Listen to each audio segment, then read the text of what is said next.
you don't know me already, because I invited so many of you, my name is Damon. Thank you so much for being receptive to the invitation. Obviously, this is an important evening, a first for the Institute of Tourism, Travel and Culture, and our graduates. So it's a pleasure to have you all here. It's a diverse mix that we have in the audience, and I'm really happy about that because that was the goal. We have hoteliers, DMCs, we have experienced providers, we have licensed guides, we have the Malta Tourism Authority, we have government entities, a whole batch. So I really appreciate it. Your support is unbelievable. As you all know, we are here to learn more about and celebrate the work that's being done at the Institute for Tourism, Travel and Culture at the University of Malta. With this evening's focus being on graduates and their valuable work through their dissertations. Many of you know me from my work with Exclusively Malta, a luxury DMC in the Maltese Islands. I'm wearing a slightly different suit today. It's hot, but nonetheless, I've only put it on when I'm in perfect air conditioning.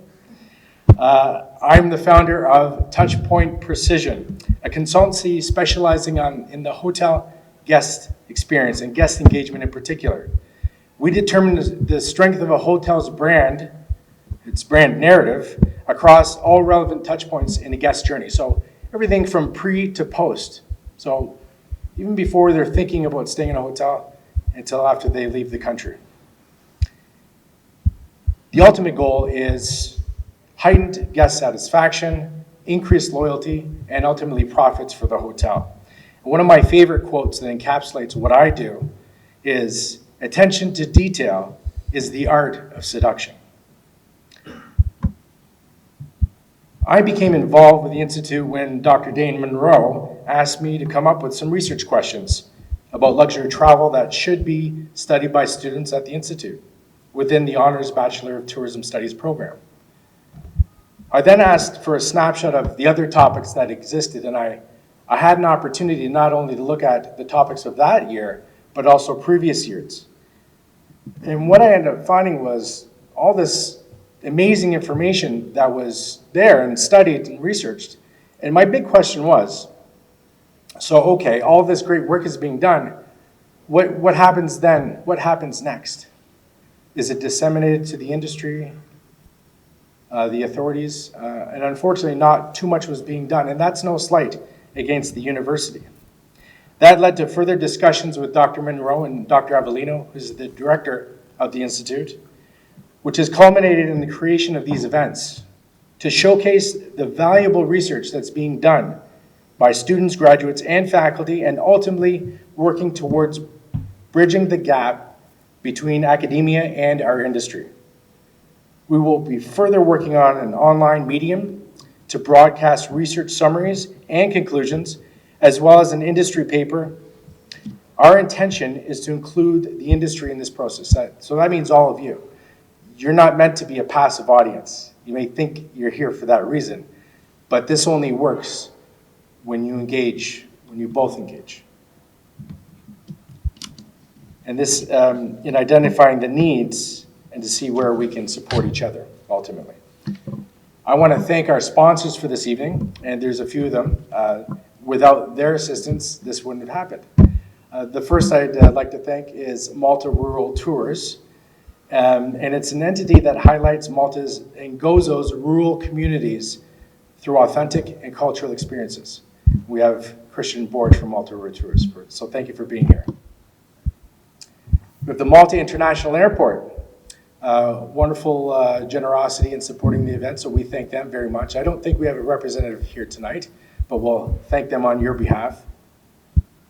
And of course, AX Group for allowing us to be here all together in this space and supporting us.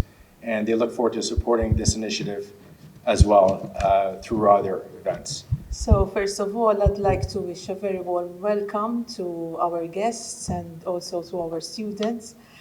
I sat next to them and I know they are really excited. But you don't have to because the results are out, as you know, we've published, so you're fine now.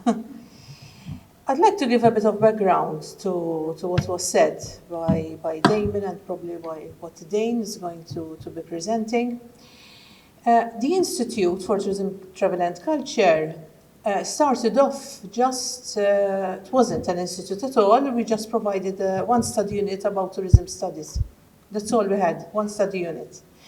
From then, it developed and added more study units, and we started to offer a degree. And we were based within the Faculty of Economics, Management and Accountancy at the University of Malta. From then, it developed even further, and we started to introduce topics related to culture, to heritage, to travel, not just, the tourism part, but other parts. And from then on, we decided that we should really become autonomous. And that is when we set up the Institute for Tourism, Travel and Culture. It's still within the University of Malta. We still have a very close relationship to the faculty from when we came. It's sort of our mother kind of thing. And we cooperate with them quite closely. So we've had the 11th, 12th year anniversary from when the ITTC was formed. Over the years, we've had a number of events where we wanted maybe to highlight the students' input. And one of these was an award-giving ceremony. But I feel that when you just award one dissertation, for example, because it got the high marks, which is very good, you're leaving out everybody else. So we thought, once Dr. Monroe, Dane and I discussed it, and then later with Damon, we discussed what we'd like to do, we decided that we would have a group of students present their work. In fact, this is not just the only showcase, we have others prepared. In fact, in the next academic year, we'll have a selection from the postgraduate research. So this event today is undergrad, their first degree. Hopefully, if they choose to continue studying, and we also have other students, you will be able to listen and hear about the work that they are doing. So when we started to discuss this showcase, as I said, it was ideal. We will pick a number of students. We didn't pick them because they got high marks or low marks. We picked them because we looked at the most important topics that are important to the tourism industry in Malta. And more about that will be said by Dean. So once again, thank you for joining us. After the presentations, we'll have time even for question and answer, even comments, we don't mind. That's what we're here for. We want to hear your views and maybe come up even with ideas for further research about these topics or for some others. Thank you very much and enjoy your evening. So I'll promise to keep it short because we have our talent here first. So my name is Dane Monroe. I've been running around in tourism in Malta for about 30 years already. I think I know the industry inside out. And of course, I've been now lecturing at the university for a couple of years, and I've been thinking about what to do with all these dissertations. Are we going to leave them in the cupboard, or what are we going to do with them? So the idea is to make showcases, to make industry papers of them, synthesize them, and bring them about to the industry, because that is where the knowledge is needed. Now, this is a two-way thing. So we need your comment, because we need to know if we're on the right track. Are we doing the right thing? Are we just living in somewhere in cuckoo land, or academics, you know how it works? Where are your needs? What are your needs? We need to be sure we understand this. So tonight we're just going to start with something, and we don't know if is it of interest to you or not, but I'm sure there is something, even if you get one idea out of them. That's already enough. So we're going to do this a few times a year. Of course, it depends on the students. Now I can proudly say these 6 young ladies, and there are 6 young ladies because undergraduates normally are ladies. There are just a few boys in the classroom, the rest are all ladies. There's one giggling over there. He's one of them, one of the very few males in the class. It balances out with the masters and the PhDs. With undergraduates, the talent is with the young ladies. So And we have a number of them, so I'm going to ask the first one to come out. Yep, we have Michaela Maria Chircop, and she's going to talk about band clubs in Malta, a well-known phenomenon, but we always try to get a new perspective on things.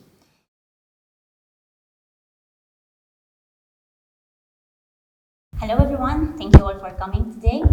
My name is Michaela Maria Chircop, and today I will be presenting to you my proposal of developing Maltese band clubs into a cultural tourism product. This was also the topic of my dissertation, and therefore I will also be outlining some of the conclusions from my research. Before I start, I would like to ask you a couple of show of hands questions. So firstly, who has never visited a Maltese band club? Okay, great. So everyone has an idea of band clubs. And my second question is, who believes that there is potential for such a development? Okay, great, thank you. I hope you keep on believing about this, and those who don't, maybe they will start to believe more in this proposal. Okay, so as an introduction, as we all know, the Maltese Village Festas are one of the most popular tourism attractions, especially in the summer season. And they are mostly promoted by fireworks, the band marches, and outside decorations.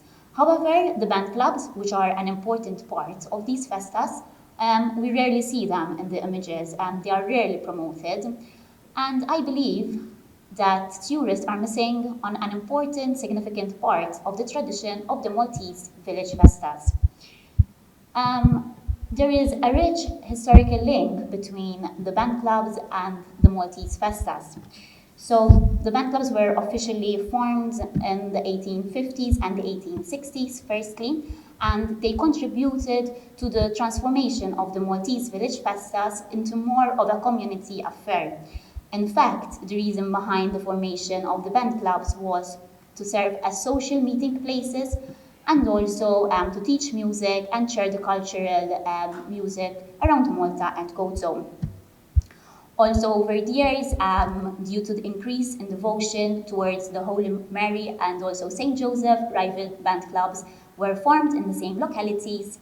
And apart from that, band clubs also served for social development in localities. For instance, there is the women's involvement in band clubs.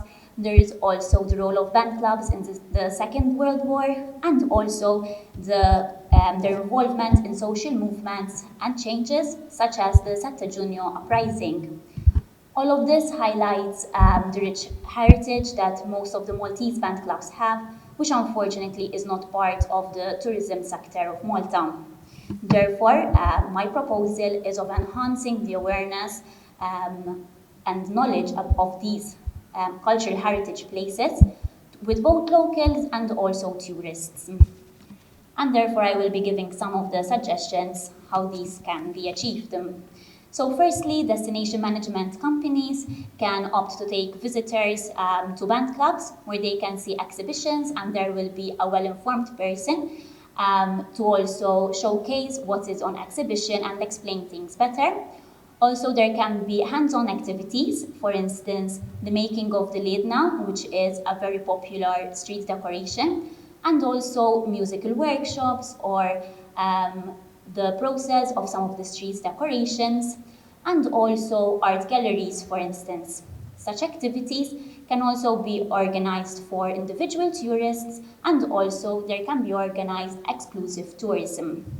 This will help to focus more on what that specific group of people are interested in, for example, art or music.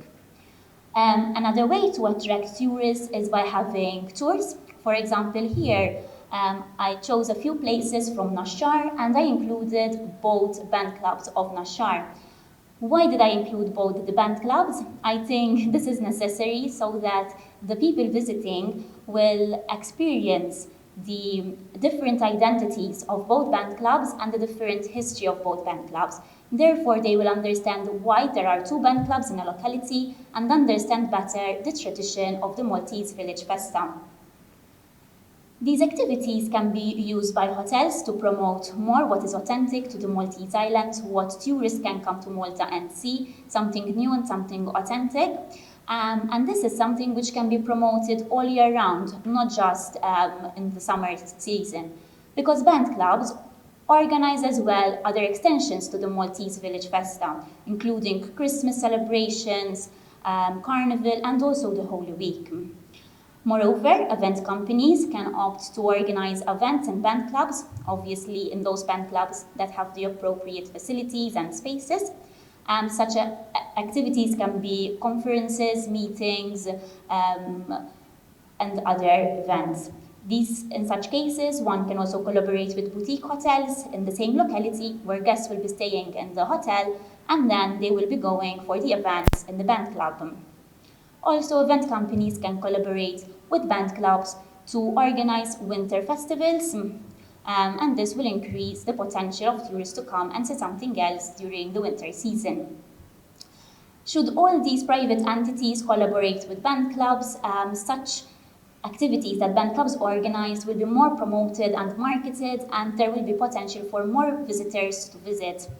Also, if everyone collaborates together, there is the potential for greater success and potentially yield to more profit to the involved entities and also to the local community.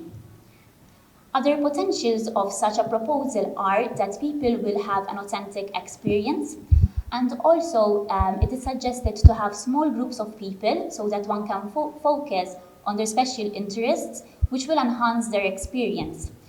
Also, the visitors will be educating themselves about part of the Maltese culture and heritage, and as I previously said, one can also organize mice tourism services. Through this proposal, by this tourism product, one can attract European tourists who have similar cultures to us, and also the North Americans and Australians who are known to spend more money on travel experiences.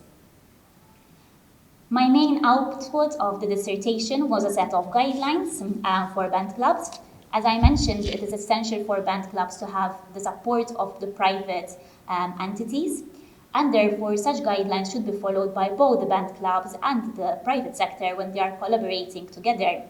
So firstly, it is important to involve the locals in this process so that they won't feel that the tourists are invading their space, and more locals will be encouraged to volunteer in band clubs as well. Additionally, protocols should be made for restaurateurs of the band club so that the locals and the ones that frequent the restaurants of the band club will still have a place in the band club.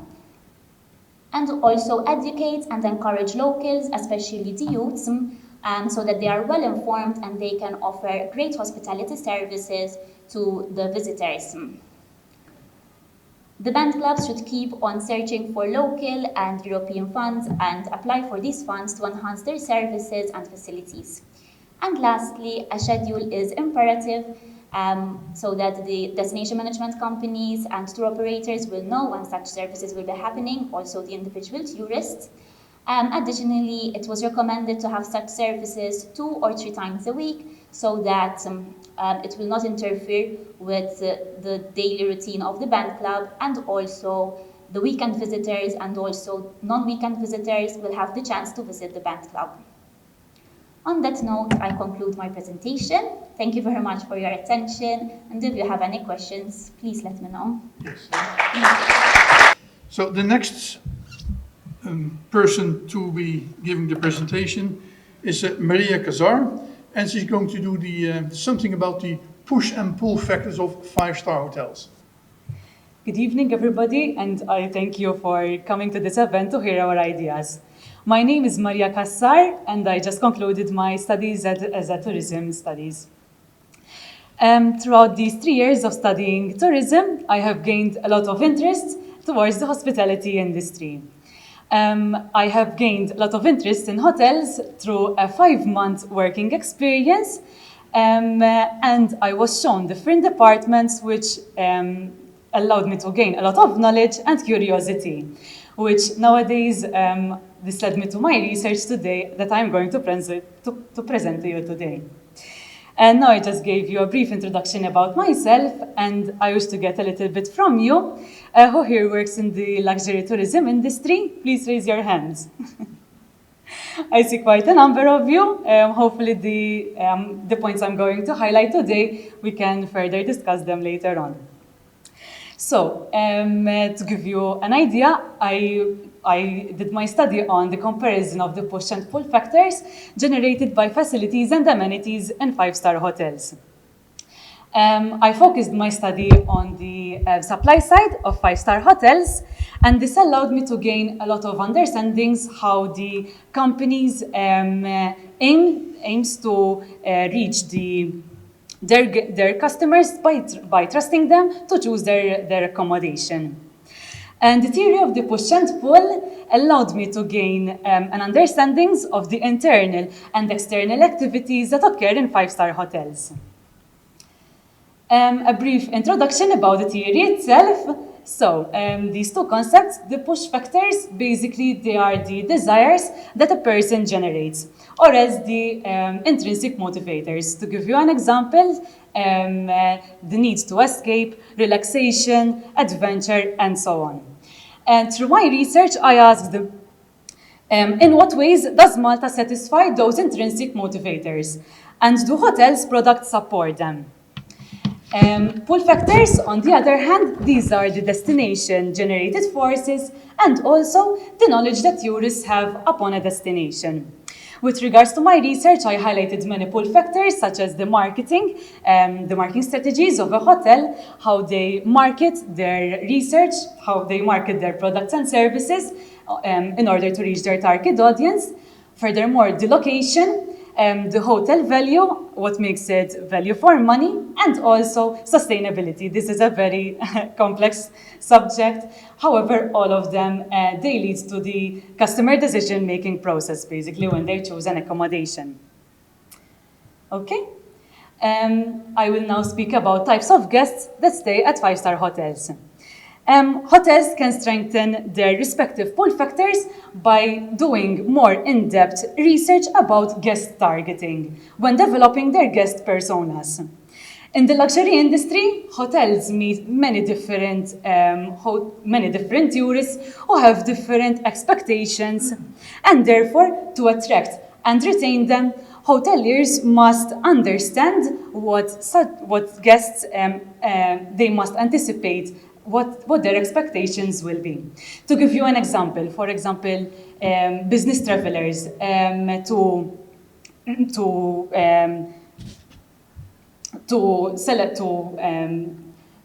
obtain such guests, the hotel must provide as many products and services, such as the bare minimum would be meeting spaces, multimedia services, as well superior Wi-Fi, and also having on-site concierge.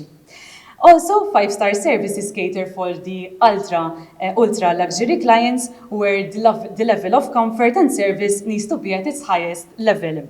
To mention a few, the guest rooms, common areas, and services offered, this must be at its highest quality. In any case, a client who purchases a high rate in a luxury hotel, it is important that they will obtain a customized service and it will be adapted to his or her own needs. However, not every five-star hotel can do this. Okay, I will delve into the research which I made.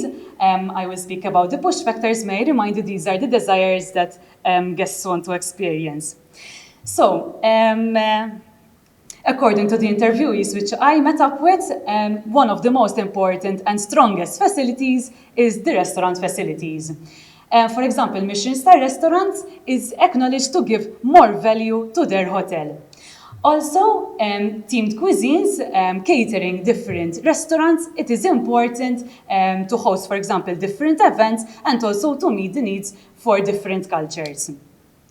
Furthermore, offering local and organic products by offering plant-based food indicates that this makes their hotel much more unique.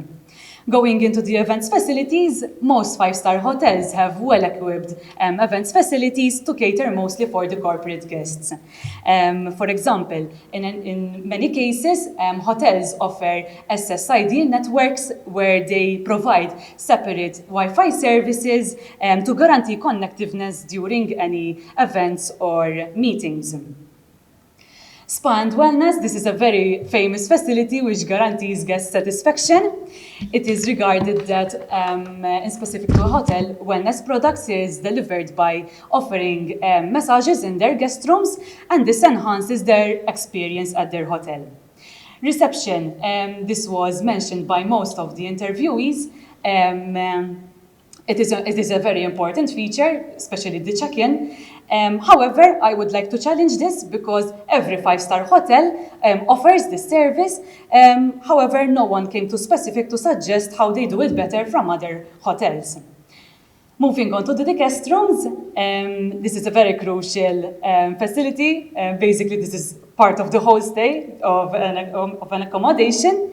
Having modern room designs and also displaying local features, this makes the hotel more unique. Also, technology, nowadays, this is very important, and many hotels, they are adapting that they offer their guests to connect their smartphones with their television, to connect with their private Netflix accounts or YouTube, etc. Also, it was highlighted that certain hotels offer a kitchenette or as jacuzzis in the hotels, which make this is a very uncommon facility in hotels in Malta, so this makes their hotel stand out. Forbes. This is a very interesting concept which I'd like to touch upon, and it is becoming very recent in our islands nowadays. A true luxury guest knows the standards of a five-star hotel service. Therefore, one should give importance and great honor to those hotels who obtain the Forbes Travel Guide Star Awards. Some references which stuck with me while reading Forbes' experience in five-star hotels were the furnishings look like they were created by Museum Modern Art. And also, like a set from the 1960s movie La Dolce Vita. As one can see, such comments indicate a big stepping stone in the luxury travel.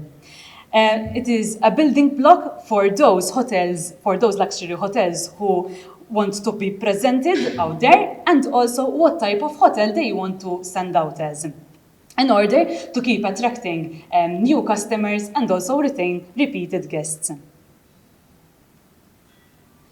Moving on to the pull factors, I would like to speak about the pricing strategies of rooms. There were several factors which were identified, such as the location of the room, and different room categories, seasonality, the types of guests that the hotel is targeting, as well as competition monitoring. All of these leave an influence on the pricing strategies. I would like to touch upon the location. A sense of place element is very important nowadays, and most luxury guests, most luxury travelers, they want to be seeing this sense of place element in their hotels. Certain guests want to know that they are in Malta when they step out of their hotel. Also, I would like to speak about the authenticity element, which is also looked and also wanted by the guests nowadays. Having an authentic location, meaning that it is situated in a neighborhood or historic area, is one thing, and also saying that you have an authentic building is another. The concept of saying that the reason that you're saying it is an authentic building nowadays is quite challenging, because most buildings, they are under refurbishment and changes. Therefore, this can also be identified as staged authenticity. Loyalty programs, several hotels mentioned that this is a very important pull factor for them to attain customers towards them. However, I found that not every loyalty member is attracted to these rewards, and not everyone uses these rewards in every location, because different locations, they provide different rewards. And also, you find those guests who are more attracted towards the sense of place. Sustainability, a very hot topic, and even when I was interviewing different hotels, they came to agree and disagree. Many five-star hotels were discussing that yes, having the eco certification, this is a pull factor this is a marketing tool for them. However, other hotels who, yes, obtained the eco certification said, but guests still want a five-star service, so the eco certification ideologies cannot be used. However, I met with a particular interviewee which mentioned that they carry out activities where the guests are involved, even the local people, to raise awareness and also clean the surrounding environment and also marine ecosystems. This allows their hotel to obtain the blue flag year after year, and also it aims guests to be aware of the current happenings. I would like to delve into the hotel e-commerce website. This is a very important concept to host a user-friendly website in order for clients to obtain as much information as possible and also to see what the products and services of hotels are offering. Also, nowadays, it is important to think that most clients, they are on their phones, and it is important that the website is accessible through their smartphones. Social media platforms, this is a wide platform where the hospitality industry is gaining a lot of awareness from. Hotels post organic posts by posting videos and photos of their products and services. As well, it is important to think about the online reviews, as this plays a big this plays a crucial part about the decision-making process of a customer. Having a good reputation online by, for example, responding to the feedbacks that guests leave online, it is very important, and also to gain a relationship with your guests. The hotel brand, a company with a strong brand name, appears desirable for clients. Nowadays, as I mentioned, most customers, they want to experience something different from their day-to-day lifestyle. For example, a North American luxury traveler. Such travelers are well-traveled, they don't mind spending extra money as long as they get an authentic experience, as long as they get to experience the wow factor experience. So that's an important factor to think about. My further recommendations, I would like to start with sustainability. Yes, it is true that sustainability in hotels, it is very difficult to manage. However, I would still recommend that this is taken seriously and not just obtaining the eco certification. This would not just help hotels to move forward in the future, however, it would also assist the staff members as well as the guests to use such practices in their private lifestyles. Furthermore, those who own chains hotel, I would suggest that displaying local cultures and local products and features for guests to witness. It is important, as I discussed, guests want to experience authenticity. As well, our local culture, it is very small, and therefore it is important that we talk about it and demonstrate it. Forbes, which I mentioned, it is important for those 5-star hotels who have not obtained it yet to work on it and obtain it, because it gives a stepping stone for those to continue attracting clients towards them. And lastly, I suggest that the local market of 5-star hotels, they compare themselves with the international 5-star hotels abroad to see what is missing from the local market, and they can bring it into the market to expand our 5-star industry. Thank you for your attention, and if you have any questions, I would glad to answer them.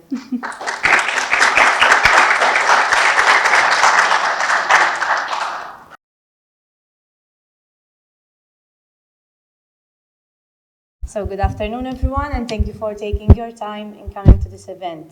So I am Christabel Buhagiar, and today I will be proposing an additional product which can form part of the marketing strategy of the Malta International Airport.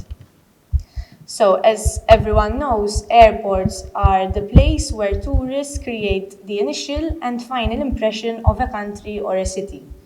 Therefore, it is of utmost importance for airport management teams to provide passengers with a positive experience, a high level of satisfaction, and a safe and secure environment. As a matter of fact, the Malta International Airport's brand promise is based on these elements, and the promise states that our world revolves around you, your airport experience, your safety and security, your feedback, and your future. Nowadays, advancements in technologies have led to the creation of new and exciting ways to better relate to an individual and have airports which are better connected with their passengers. Now, before I continue, I would like to have also a show of hands of those individuals who have been abroad and actually downloaded a mobile application in a foreign airport. So, as you can see, only a couple of people have actually downloaded a mobile app, and maybe by the end of this presentation, you will think about it twice before going to another airport and think whether you need a mobile application. My thesis was based on this matter, specifically for the Malta International Airport. So my study suggests the development of a mobile application for the MIA as a new product that is believed to further enhance the passenger experience in a safe manner while being based on customers' opinions and feedbacks. Now, having my research based mainly on locals' opinions, I concluded that such communication tool should not only be focused on the MIA's core aviation business, but also focus on the retail and property segments, such as the development of the new food court, Sky Park's business center, and also shops, in order to attract more leisure visitors towards the MIA area. In doing so, the MIA image will be further enhanced and help in making the MIA one of Malta's top destinations for the general public and tourists alike. Now, in doing so, the mobile application adds to the commercial value both of entrepreneurs and also visitors. Now, based on the opinion of 330 individuals from 22 different countries, I was able to conclude that there is indeed a positive relationship between a mobile application for the MIA and an individual's airport experience. Almost half of the respondents would make use of an MIA mobile application due to various benefits, and these include accessible information and updates, more user-friendly than a website on a phone, for navigating around the airport, for an improved airport experience, and also for planning ahead, which will lead to reduced levels of stress. An interesting aspect mentioned was also that of offering a more personalized experience. In fact, many participants refer to the mobile application as a helping hand that makes lives easier. Now, the remaining half highlighted that people would only download the mobile application depending on the features available on it, meaning that keeping customers' needs must always be at the core of the idea.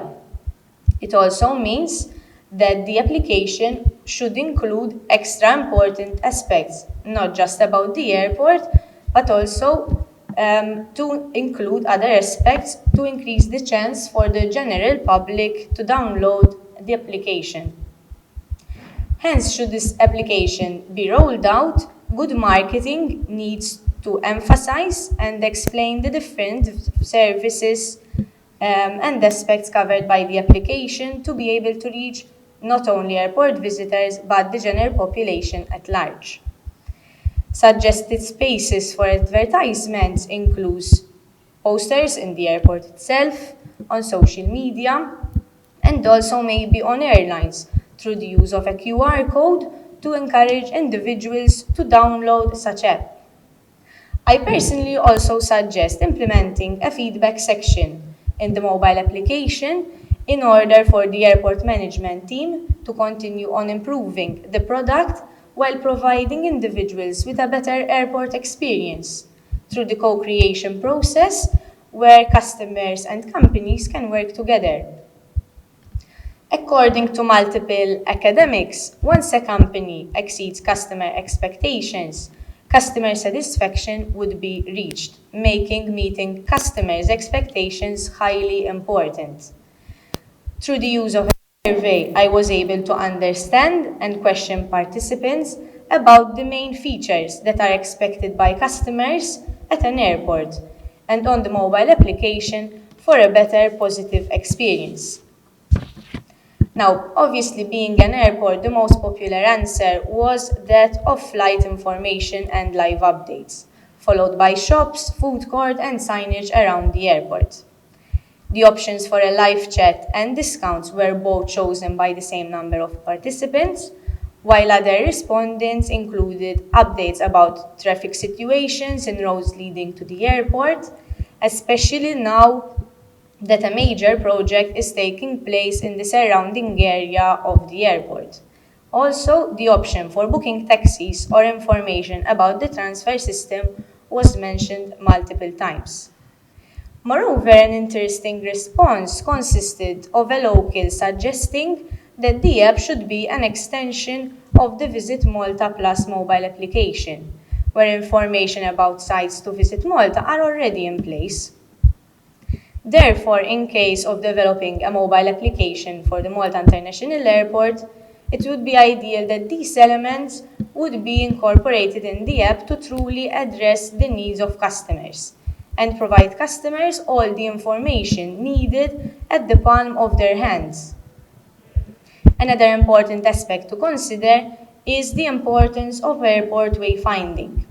Now, studies show that navigating an airport in an easy manner is very important for passengers, and therefore it should be as easy as possible to avoid having stressed and dissatisfied passengers. It is being suggested that the MIA mobile application would also incorporate the use of a virtual map of the airport, and this aspect would be mainly targeted towards those individuals who have never been to the MIA or that prefer planning ahead to locate shops and other facilities. Additionally, this aspect would be a great possibility where it can elaborate further on the virtual guide which is already in place and specifically for passengers with autism. Therefore, as a result of my research, I am recommending the following points. It is of utmost importance to always consider the needs of not just the travel enthusiasts, but also the leisure travelers that make use of other facilities in the airport area, and in doing so, the application can reach a wider audience. Secondly, to incorporate the previously mentioned important elements, since as based on the participants' opinions, the chance of downloading such application is based on the needs of the customers and can be deemed useless or irrelevant if the aspects in the application are not interesting. It is also being recommended that if the development of a mobile application was implemented, adequate advertisement should be planned in order for it to be aware of the new service. Marketing strategies used need to highlight the benefits of downloading such app to encourage and entice individuals in downloading it. Lastly, collaborating with stakeholders is also recommended, as exclusive offers and discounts were one of the most popular reasons that, according to especially local respondents, will encourage them to download such app. Now, even though the Malta International Airport is considered to be quite a small airport when compared to others and customers do not normally get lost in the area, the MIA is still always growing and increasing in flight numbers. Therefore, new tools need to be incorporated to maintain or even improve the reputation of the MIA, especially if the terminal expansion project was to take place. Also, the implementation of a mobile application could benefit the passengers in numerous positive ways, as I have already mentioned throughout this presentation. Lastly, while some people might be skeptical about downloading mobile applications due to tracking and security reasons, nowadays individuals have become well acquainted with this type of communication tool. In fact, 234 out of 330 respondents constantly make use of mobile applications to purchase a product or a service, especially those individuals between the age of 15 and 41. And since the majority of travelers passing through the MIA fall within the range of 25 to 44 years of age, mobile applications are now highly relevant. I thank you for your attention, and if you have any questions, please go ahead.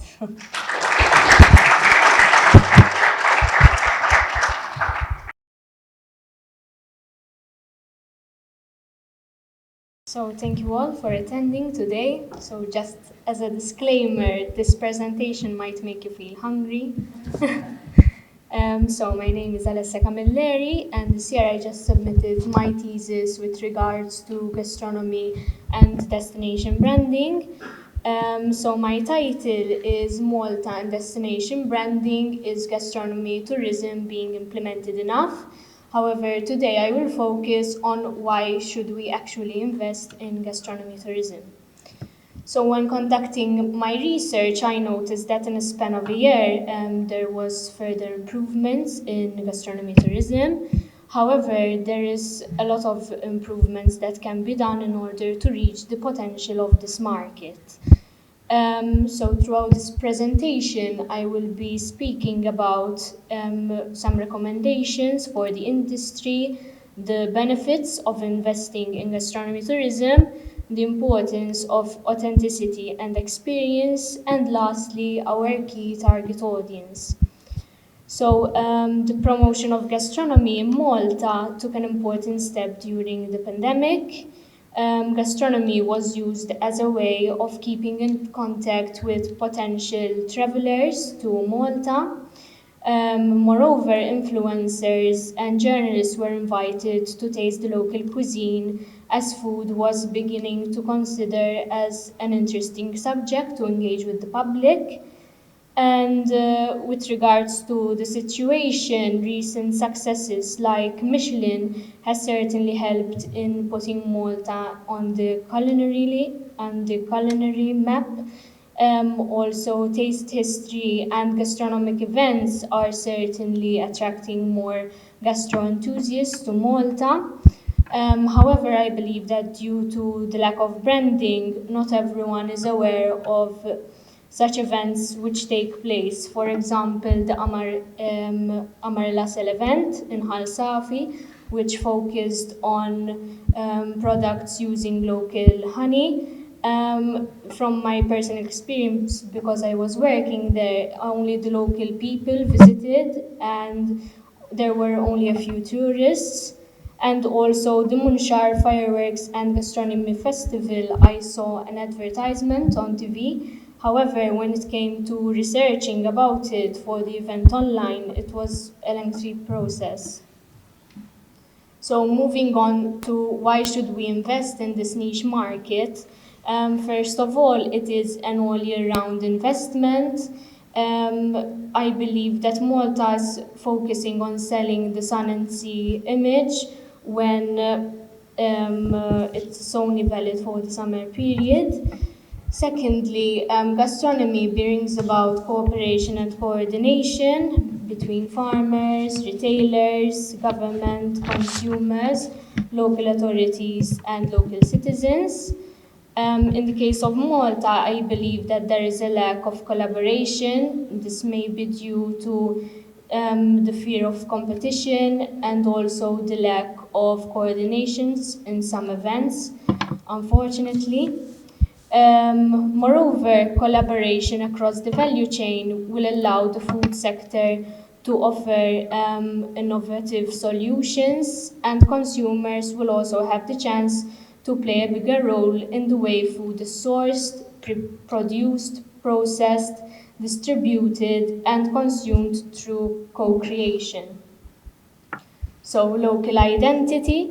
Gastronomy is also being recognized to enhance a destination's brand identity and also its image. This market creates a stronger local identity as it draws in high-quality tourists when the proper destination branding is adopted. So support. Investing in this market shall also aid in supporting our local suppliers as people are further educated on the importance of shopping locally and also supporting our rural communities by helping them vary their income in a sustainable manner and also recover traditions. So culture and tradition. I believe that through the years of globalizations, we are at risk of losing our traditions. However, I believe that gastronomy is the solution from preventing this to happen, as food is a great way to promote the traditions and the identity of a destination. So, branding gastronomic events. As currently there is much more to improve with regards to the branding of gastronomic events, a suggestion of mine would be to include a gastronomy section in Christabel's MIA application. In this way, small-scale events which are hosted by local authorities would be able to gain a wider audience. Moreover, I also suggest better communication with hotel receptionists by providing them with the necessary links to these events and also providing them with notifications so as they could tell the tourists about these events that are taking place and supporting our community. So, my recommendation, new brands. I believe that the slow food is not as present in Malta and it should be highlighted.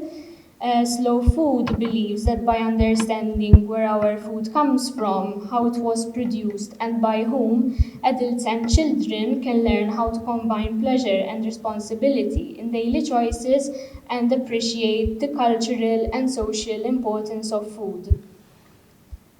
So exposure, with regards to exposure, such events and festivals aim in providing a memorable experience to both tourists and locals, an opportunity to create awareness to preserve our local culture, and lastly, a chance for our local producers and suppliers to gain exposure. So, new festivals. My idea was to introduce a sweet festival. In this festival, there would be different products that we would find in every feast. For example, the prignolata, ubbajt, quaresimal, pudina tal-miliet. Also, a food tasting festival in which one can invite the best of the chefs or home cooks to present their food, and the attendees can taste the dishes to decide who is the winner. Moreover, I believe in more producer visits. These are very educating, and we are also showing the tourists about the entire food chain and provide them with locally produced food. So hotels, I mentioned them before. Authenticity and experience, I believe that these two words should highlight the essence of gastronomy. Authentic meaning that we should provide our clients, we should provide them with genuinity and reflecting our Malteseness. So Malteseness in the sense that presenting our best attributes such as our hospitality and our good service. And with regards to providing a memorable experience, I believe that food tourism experiences are created upon authentic food that showcase local food cultures. So our focus should be more on ensuring that we showcase actually what is authentic and genuine. Maybe a slogan would be genuine food, genuine people. So for our key target audiences, tourists nowadays are highly aware of traveling sustainably, and they know how to eat sustainably as well, such as sustainable farming is also a hot topic. In light of this, our focus should be on attracting those who are environmentally conscious about their food.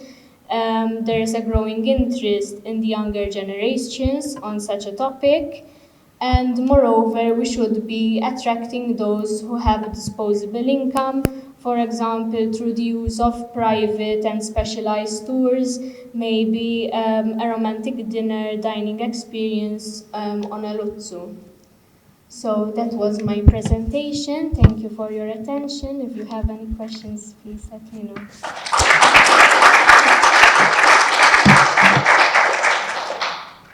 Good evening, everyone. Thank you for being here.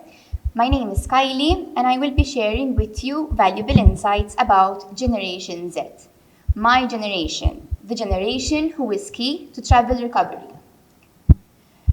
Before I start off, I would like to ask the audience, if you know anything about Generation Z, and if you do, what do you know, please?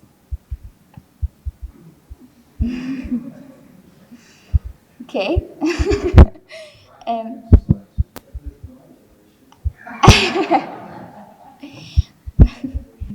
So, basically, to give you a brief introduction, Generation Z are individuals born between 1996 and 2012. So we are looking at a target audience between 10 to 26 years old. We are known to be digital natives, and we are the most connected people online. We are financially responsible when it comes to buying brands. We budget, but we still are willing to spend on a social cause. For example, women empowerment. And what's interesting about us is that we move away from the traditional norms of life and generate new values. What you might not expect from us is that we suffer from FOMO. Basically, FOMO is known for fear of missing out. It's a type of anxiety that Gen Z suffer when we are not part of an experience, when we are not part of a crowd. To give you an example, so let's say I'm at home, I'm studying, then I go on my Instagram, I start scrolling through my stories, and I notice that individuals are gossiping and boasting about what their next destination is going to be after exams. And that's when FOMO hits, because I'm afraid of missing out on new experiences. So what do I do next? I start researching for my next destination. I start chatting with my friends to make sure that I go on this new experience, and that's when I start searching for unique brands. Because FOMO also includes not just being part of the experience, but also standing out during that experience. So yes, I will be in Barcelona, for example, but I will want to show off the best photos, show off my best moments, wearing a great outfit, because I will want other Gen Z to experience FOMO. And that is where my, and now I start to question myself. Sorry. And this is where I describe FOMO as life-threatening for us, but it can be an opportunity for you to act upon. And you might start to question yourself, what type of destinations do Gen Z like? Who are Gen Z? What do they want? And this is where I present to you an European market study, where basically it shares valuable insights about Generation Z travelers from 4 different markets: US, China, Germany, and also UK genders. And that is where my research comes in, as I saw that they were providing a per market report of what motivates Gen Z to travel. I wanted to understand what motivates Malta's Gen Z to travel and who are they. So, if I were to explain an average Maltese Generation Z traveler, the majority of Malta's Gen Z are full-time students and employed part-time. They are making them financially independent to pay for their own travel. They are known to be budget travelers, and also Malta's Gen Z is a recreational and experiential tourist. Recreational in the sense that they are looking to partake in unusual activities. And experiential in the sense that they want to make unforgettable experience, to not experience FOMO. Now, if we look at the motivational factors that push Malta's Gen Z to a destination, firstly, to mention, I use a push and pull framework. As Maria explained, a push framework is, for example, so I'm ready for my exams, I am now in need of relaxation, so the need to relax pushes me to travel. So what pushes Malta's Gen Z to a destination is to get away from it all. They want to escape from their daily routine. They want to participate in unusual activities. They want to get away from their boring work environment. And also participate in once-in-a-lifetime experiences. Because as I said, one of the factors of FOMO include standing out. If we look at the pull factors for Malta's Gen Z, basically to give an example with Malta, one of our pull factors is our sea, sand and sun that we highly promote. So if we look at the motivational factors that pull Malta's Gen Z to travel, they are looking for value for money destinations, the availability of cheap flights, and to partake in new experiences. Being that Gen Z is known for travel recovery, I wanted to understand what and how can we attract Gen Z. So Gen Z can be attracted by using social media feeds, travel review sites, and word of mouth. And what's interesting here, and what I want to point out, and I have a question for you, do you think that since we're the most connected people online, we are influenced by influencers? Well, you're wrong, because in fact, we are really not. We really do not like influencers because of the lack of trust. They're not genuine because of the filters that they put up to hide what is really true. To give an example, I know a specific hotel in Malta who used a travel influencer. The influencer promoted the hotel as budget-friendly, as budget-friendly, and a really good hotel for young individuals for us. However, when a group of friends of mine went to this hotel after seeing that promotion, they noticed that they won't even get at least a good room if they don't pay 300 euros a night. And mind you, it said that the hotel is budget-friendly for young individuals.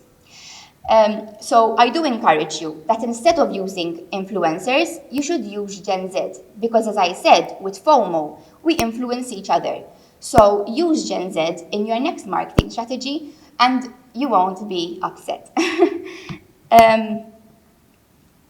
Now, I also wanted to understand what Malta's Gen Z look for when they look for tourism brands. They stated transparency.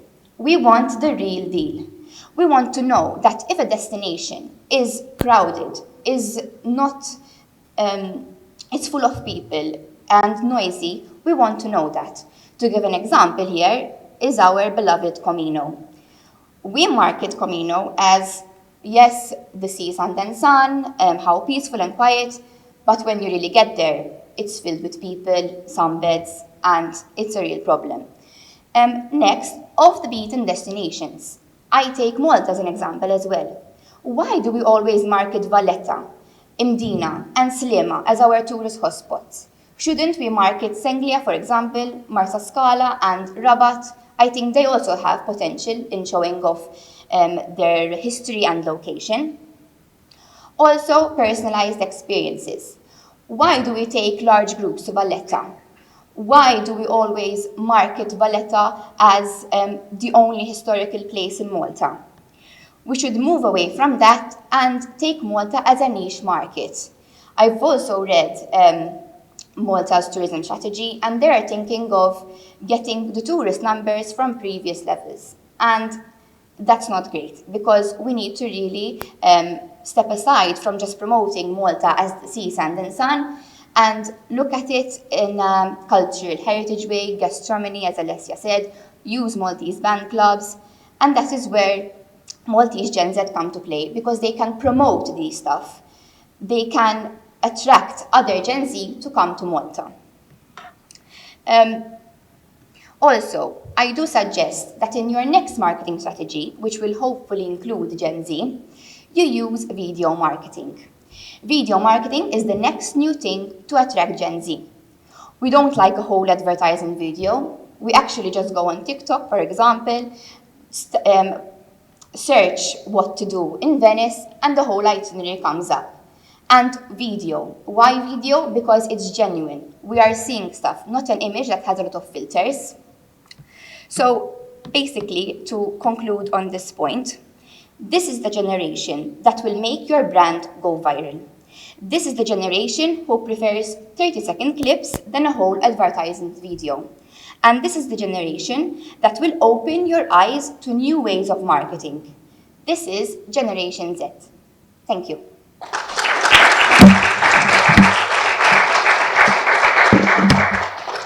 So good evening, everyone. My name is Xanthe Briffa, and I am pleased to present you my product. So, as we all know, in recent years, there has been an upsurge of interest in Malta's cultural heritage tourism. Indeed, my research was about the traditional Maltese buses, which are a salient aspect of Malta's cultural heritage tourism. During my research, I explored the feasibility of reviving the traditional Maltese buses for tourism purposes. The buses have a long history since they started to operate in 1931 and ended their service in 2011, being replaced by a modern fleet of buses known as Arriva. A lot of tourists and also locals love the Maltese buses due to their unique character that they had. Basically, those who have been in a Maltese bus, do you remember the handmade typography known as Briffa? Or do you remember the bus conductors who used to shout "Eya" to the drivers whilst the driver is driving to continue issuing the tickets for the passengers? The bus industry during that time was expanding a lot, and a lot of bus owners were building buses for themselves. In fact, the new notable names were Aquilina, which is seen in the presentation, Barbara, Brincat, Chantar, Debonosh, Cambri, and Zammit. Also, the buses are very famous for the religious aspects that they have. In fact, there used to be a lot of statues of different saints, and also there was a popular verse which was "In God we trust" that used to be exhibited in the cabin area of the driver. All these aspects evoke nostalgia not only for the domestic tourists but also for the foreign tourists, and also a significant number of people, mostly the bus owners, when they knew that the buses are going to stop operating, they felt saddened because something of such cultural value was going to stop operating. So in other countries, there have already been revival of iconic transport. A prime example would be the San Francisco's cable cars, which without them, San Francisco will not be considered as a world-class destination, and also the double-deckers in London, which are used by millions of tourists every year. I believe that the Maltese buses should be used more for tourism, as they form a prestigious part of Malta's cultural heritage tourism, and also they enhance local identity and enrich the tourist experience and will bring regeneration to certain places. So currently the industry has been using the buses for hop-on, hop-off tours around some places in the Maltese islands, such as Valletta and the Three Cities. Also recently, there was a Mosta tour designed with a green vintage bus. There is also a Maltese bus, which is used as a souvenir shop. And also, there is a Maltese bus in Gozo in Xanthe, which is basically being used as a magnificent caravan, where basically the bus owners converted the caravan in the Maltese bus into a caravan, and they kept it traditional by keeping the original tickets, the graffiti, and also the driver's sunglasses. But what can be done for the buses? So the following are the ideas on how the buses can be used more for tourism. So idea one is basically to use them to take tourists that come from the cruise liners on tours, because at the moment when tourists arrive from the cruise liners, there is no an iconic transportation that basically takes the tourists around in the few hours that they have in Malta. And the idea is to have the Maltese buses, all the colorful buses parked, and of course the tourists will choose a particular bus and they will go on a tour. Of course it would be a memorable experience for every tourist. Idea 2 is to use the Maltese bus as a coffee house conversion. Basically the idea is to use it in the morning and also during lunchtime, and the tourists will have the opportunity basically to have a cup of coffee or tea inside the Maltese bus. It is also ideal to basically use some traditional Maltese food in order for the tourists to have a better taste of the Maltese culture. Idea 3 is to use the buses for cultural excursions. This means that every Maltese bus will have different trips. For instance, they will do a trip near chapels, near band clubs, like the research that was done by Michaela, and also near natural landscapes. Furthermore, basically the idea is to use other Maltese buses to do the trips. For instance, the Maltese bus will stop near the souvenir bus and then will stop near the coffee bus. Lastly, idea 4 is to use the bus as a living history museum. In Malta, there is no living history museum, and therefore this would be a unique product for the Maltese islands. The idea is to have the bus conductors and drivers wearing the same uniform and basically going through the villages and telling the history of all the Maltese places. Basically, this would be vital because the tourists would learn more about the Maltese culture. Now my recommendations. So if these ideas would come to life, I recommend that the buses would be regenerated in hydrogen or electric version. I believe that hydrogen version is the way forward, as basically the traditional feel of the Maltese bus will not be lost. With an electric, the engine, the feeling, the best feeling to go on a tour with the bus is to listen to the engine, Okay. Of course, as well, a hydrogen version is also a greener version and also is cheaper than electric. Furthermore, in order to have a sustained growth of tourism, I believe that the buses should be used more in off-the-beaten-track places, like for instance, Mosta, Zaytun, Rendi, Mqabba, Zurriq, in order to increase tourism in those places. And also, they are rich in history and culture. However, many tourists do not know about these since they normally visit the touristic areas. I also believe that social media should promote more these buses, and since it circulates information more accurately and also efficiently. Also, I believe that schools should also involve the history of the Maltese buses, as a lot of students do not know about these buses. Furthermore, I believe that MTA should also utilize more the Maltese buses in their advertisements and not always promoting the usual Lutsu.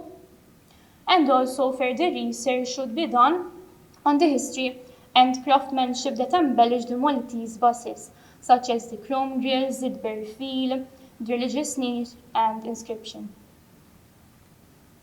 So, in conclusion, basically, from my research, I have found that there are innovative proposals and positive feedback regarding the Maltese buses. I hope that these buses would be used more for tourism purposes because these are our Maltese treasure and an icon from the past. Hence, therefore, I challenge those in the audience to support this project. And if you feel as passionate about the buses as I am, I welcome your support in this project. Thank you for your attention. If you have any questions.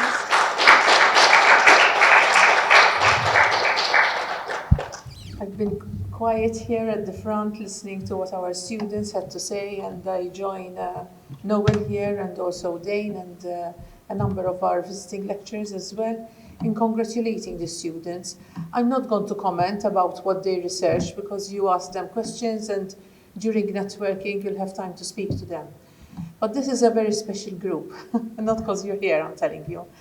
So this is the group that joined us 3 years ago when, as Noel was saying, we started the revised program. Before doing the revised program, we had gone through a 3 to 4 year process of looking at all the study units that the students that we had been teaching. We upgraded them, we modified them, we had meetings with industry, we had meetings with students, we had secret ballots, and students giving us out their feedback.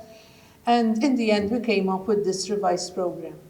They join us, we start lecturing, and then bam, COVID.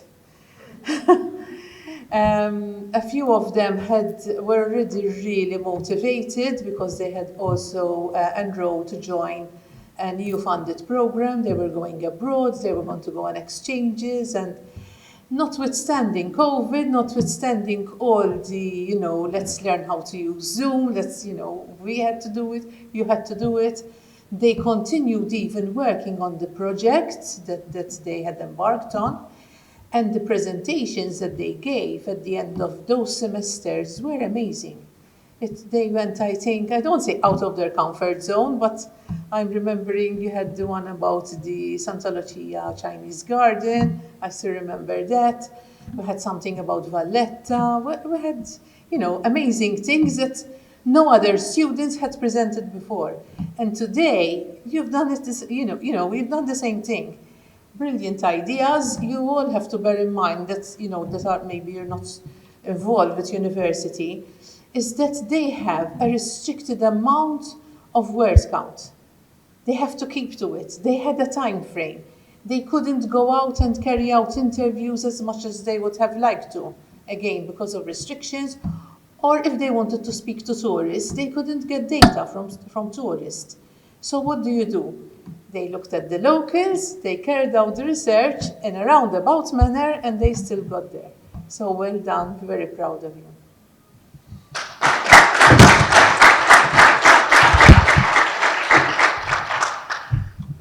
Well, that sums it up, I think. I thank everybody for their presence here, and of course, Dr. Aveline and Damon, please, for your last words, or not your last words, but some closing remarks.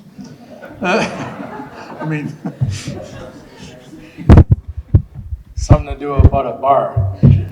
But I met all of you, maybe it was just a few months ago. And it's been a journey for me too. And I'm really proud because what I've witnessed tonight and the interaction with everybody, the industry, this was a great success. And I think this is something that we can all build upon. And what I was saying before is that literally we can raise the bar now by speaking to each other, really truly bridging the gap between academia and industry. And this is just one example, our first event, one of the great ways of doing that. So congratulations to all of you. Thank you for allowing me to be a part of it. Thank you for everyone who's participated in being here this evening. I congratulate you because there's a lot of great that's going to come out of this. Of course, this is being filmed. We'll have it online. There'll be some future events. We look forward to your feedback and ultimately your engagement. So raising the bar for the industry by working together. And speaking of bar, just outside these doors, we've got a cocktail, beer, wine, and some light snacks. So thank you once again for your participation. The Institute, Dr. Avellino, Dr. Monroe, and all the academia here. Thank you too as well for helping us for organizing all of this, and also a special thank you to Dane who coordinated the event and the support that he gave to the students as well. Well, you did it with pleasure.